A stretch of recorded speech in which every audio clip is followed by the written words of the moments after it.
Thank you again for this report, which sheds even more light and I believe confirms even further the thoughts and ideas we had around contracting in the public service, both in adherence to the rules as well as a favoritism towards McKinsey. Madam Auditor General, Mr. Dominic Barton chaired the Prime Minister's Economic Advisory Council, which started in 2016.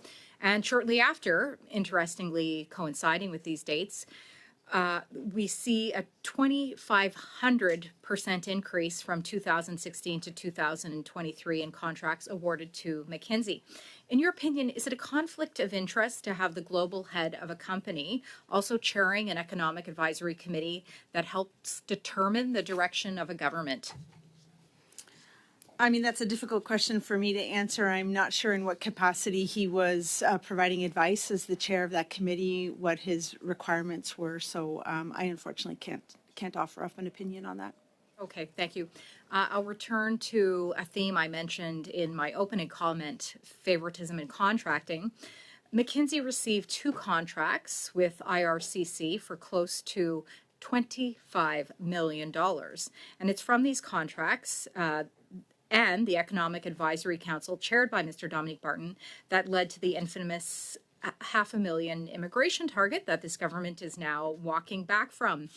How dangerous is it for a company to chair an advisory council that sets policy in an effort to help its own interests, would you say? Again, I'm sorry, I don't know much about what that committee was doing, so it would be inappropriate for me to provide thoughts or opinions on it. Okay, thank you.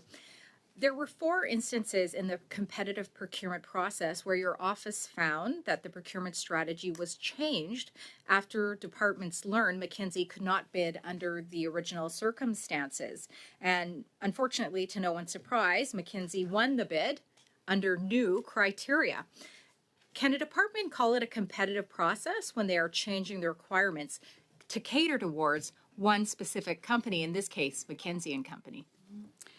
So in the case of the 4 contracts that you're referring to, there were 2 where there was a change in strategy. And while the federal government is able to change its procurement approaches as it goes about, I would have expected to see a justification on file as to why they made such a switch. And then because 2 contracts were awarded in a non-competitive way, it clearly documenting why McKinsey would have been the only bidder or what exception was being used from the procurement rules to award a contract non-competitively. And as we mentioned, more than half of the contracts that we looked at that were awarded non-competitively did not have a good justification on file. Thank you for that. Now, referring to your previous work on a Rive scam as well, since GC Strategies was allowed to sit at the table and negotiate the terms of its own contract as well, can you confirm, although I am hearing it in the response you gave to my last question, that this is happening frequently across departments? Would you say that this is happening frequently across departments? I guess I want to draw a distinction between what we saw in ArriveCan and what we're seeing here. In ArriveCan, we clearly saw that GC Strategies was involved in setting the selection criteria. We did not see that in the McKinsey contracts.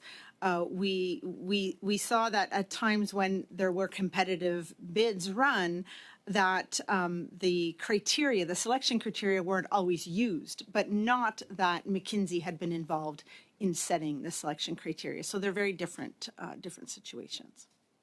So then, given that, in your opinion, what specifically needs to be changed? What changes need to be made to ensure Canada's procurement processes are truly competitive?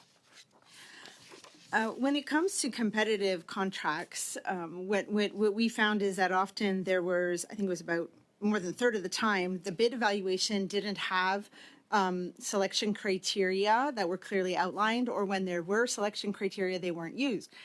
It's clear in the rules that you need to set out these criteria, and then you need to have a good evaluation grid and a committee put together. So again, to make this competitive process fair and transparent, the existing rules should have been applied.